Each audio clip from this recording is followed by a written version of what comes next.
Halo sobat semua, jumpa lagi dengan Denbagose Channel.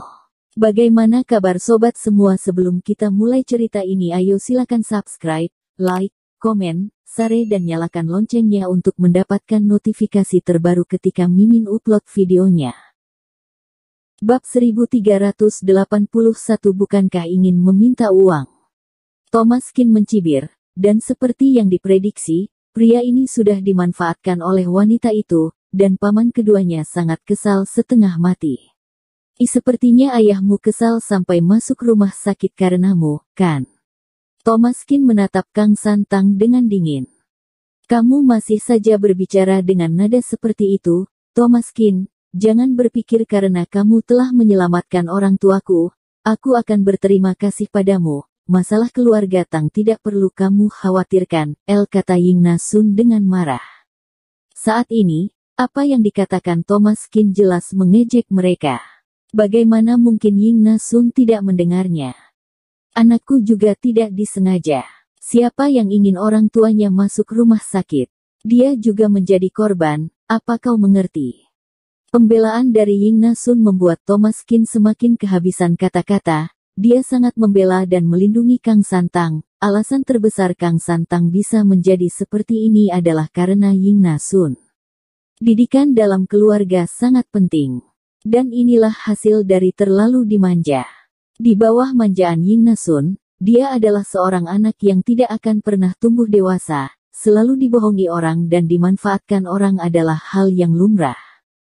Kang Santang, apakah kamu tidak merasa jijik, wanita jalang? Mata Vivin membelalak. Bagi wanita, terutama Ernie Tang, istilah wanita jalang adalah penghinaan besar bagi mereka. Kang Santang membuat sesuatu yang di luar batas nalar, dan sekarang masih ingin meminta bantuan mereka. Kamu salah paham terhadap Vivin, aku tidak itu hanya video yang diambil oleh kita berdua. Itu tidak benar, jangan salah paham. Tapi video itu diambil secara diam-diam olehnya. Aku tidak tahu, video itu untuk mengancamku, jika tidak, aku akan masuk penjara. Tante kedua, tolong bantu aku tidak ingin masuk peroara. Kang Santang memeluk kaki Ernie Tang sambil menangis. Hati Ernie Tang juga sangat lembut. Mendengar perkataan Kang Santang, sepertinya dia tidak bersalah, ia juga dijebak oleh orang lain. Kenapa kamu begitu ceroboh? Ernie Tang menghela nafas dan berkata, biarpun Kang Santang tertipu, tapi dia juga bertanggung jawab. Jika dia tidak memberinya uang terus-menerus, mungkin tidak akan berakhir seperti ini, apalagi setelah Johanna Yu melihat keluarganya kaya, dia cukup murah hati dengan Kang Santang, dari sanalah muncul ide jahatnya. Tetapi akhirnya akan sama baginya, dan sekarang masalahnya sudah begini, tidak ada cara lain. Sepertinya Johanna Yu sengaja, dan dia sudah merancang untuk menjebakmu. Uangnya hilang dan rumahnya juga sudah tiada. Kamu benar-benar hebat, Kang Santang. Vivin mencibir, tetapi Kang Santang tidak berani membantah. Thomaskin tidak bisa banyak membantu, jadi dia berani dengan lantang mencibir Thomaskin, tetapi Vivin adalah anak dari tante kedua. Tante kedua sekarang menjadi satu-satunya jalan penyelamat hidupnya. Meski Vivin kini menaburkan garam di yuka mereka, Kang Santang hanya bisa menelan kekesalannya. Adik kedua, kamu tidak bisa tidak menolongnya. Dia adalah anak dari keluarga Tang. Jika Kang San masuk penjara, pasti setidaknya dihukum 10 tahun ke atas. Aku mohon, bantu Kang San. Kakak iparmu akan berlutut untukmu. Ying Nasun penuh dengan kesedihan, Ernie Tang adalah satu-satunya harapan mereka. Jika Ernie Tang menolak, maka anaknya akan masuk penjara. Jujur saja, bukankah ingin meminta uang? Thomaskin menggelengkan kepalanya dan terkekeh.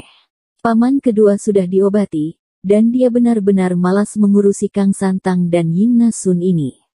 Ada apa denganmu? Dia ini sepupumu, orang sepertimu tidak berperasaan, berhati keras, kamu tidak bisa membantu, dan masih mengejek dan memanas-manasi suasana, tidak tahu malu. Ying Nasun berkata dengan marah. Benar juga, apa hubungan hidup dan matimu denganku?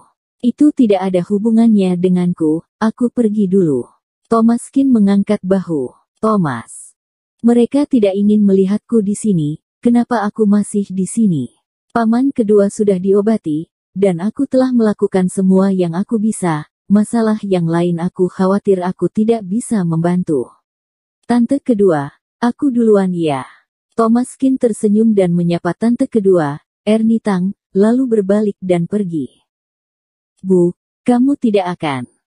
Vivin berbisik, dia sekarang sangat berharap bahwa ibunya, seperti Thomaskin, tidak mengurusi masalah lain dan menolak Kang Santang dan Ying Nasun. Mereka telah membantunya 2 kali, dan sekarang harta mereka ludes tertipu, masih datang mencari mereka. Apakah mereka menganggap rumah ini sebagai tempat amal? Biarpun kalau benar adalah tempat amal, tapi mereka tidak begitu berdedikasi. Diam, itu bukan urusanmu. Hati Ernie Tang masih lembut. Kakak kedua sekarang terbaring di ranjang rumah sakit. Meskipun dia sudah melewati masa kritis, tetapi masih tidak tahu kondisinya sekarang. Sekarang jika putranya ditangkap, dan kemungkinan besar akan dipenjara, bagaimana kakak kedua bisa dengan tenang merawat penyakitnya? Yang terpenting sekarang, Kang Santang sudah tidak punya cara lain, siapa yang bisa membantunya kecuali dirinya. Jika dia tidak membantunya, dia akan masuk penjara, hukuman 10 tahun penjara tidak bisa terelakkan. 10 tahun, bagi anak muda adalah waktu yang sangat berharga. Ada pepatah mengatakan bahwa saat masih muda kau punya segalanya. Tapi saat dia keluar dari penjara setelah 10 tahun, dia sudah menjadi orang paruh baya. Saat itu, apa yang dia miliki? Dan apa tujuannya hidup di dunia ini? Masih bisakah ada tempat baginya di dunia ini? 10 tahun sudah cukup untuk menghancurkan seseorang sepenuhnya dan membuat Kang Santang menjadi orang yang tak berguna. Ia adalah putra dari keluarga Tang dan harapan keluarga Tang. Meski ia tidak berprestasi, tak dapat dipungkiri bahwa darah keluarga Tang mengalir di pembuluh darahnya. Ernie Tang tidak bisa menahan tekanan keluarganya. Kakak kedua itu sakit parah dan dirawat di rumah sakit. Jika dia tahu tentang pemenjaraan Kang Santang, diperkirakan dia akan hancur. Bagi orang seusia dia, anak adalah segalanya bagi mereka. Tanpa anak, hidup mereka akan penuh kesuraman. Loke, tapi kakak ipar, ingat, ini yang terakhir kali. Aku tidak tahan melihat kakak keduaku diranjang menanggung semuanya sendirian. Dan aku tidak ingin melihat Kang San masuk penjara, tapi yang aku bisa bantu hanya sampai di sini. Mengenai apa yang terjadi ke depan, aku tidak dapat membantunya. Aku harap kamu dapat memahami dan menyelesaikannya sendiri. Ernie Tang dengan serius berkata dengan suara rendah. Betulkah? Mata Ying Nasun dipenuhi dengan kegembiraan dan air mata, putranya akhirnya tidak masuk penjara. Terima kasih tante kedua. Terima kasih tante kedua. Kang Santang seolah-olah digebuki, seperti tersadarkan, dengan penuh rasa terima kasih kepada Ernie Tang, dan untuk sekali lagi penuh dengan keinginan untuk melanjutkan hidupnya. Selama dia tidak masuk penjara, dia masih memiliki harapan untuk bangkit kembali. Selama dia tidak masuk penjara, bahkan untuk kehilangan Johanna Yu pun tidak masalah, palingan mulai lagi dari awal. Lagian, uang itu bukan sepenuhnya miliknya. Vivin menghela nafas di dalam hatinya, tetapi keputusan ibunya tidak berada dalam kendalinya. Melihat situasi saat ini, wajah Kang Santang dan ibunya tersenyum lagi. Ini adalah yang ketiga kalinya. Ernie Tang tidak tertekan karena uang, tetapi setelah berulang kali begitu terus, membuatnya telah melihat sifat asli dari Kang Santang dan Ying Nasun. Thomaskin benar, sejak awal dia tidak boleh membantu mereka.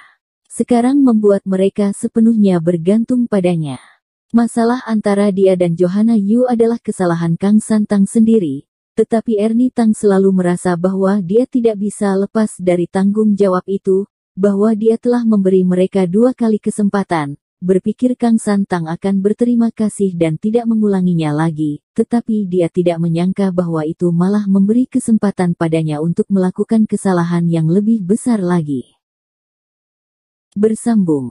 Terima kasih kepada kalian yang telah menonton video ini. Jangan lupa tekan tombol subscribe-nya dan nyalakan notifikasinya untuk mendapatkan video-video seru lainnya dari channel Denbagose.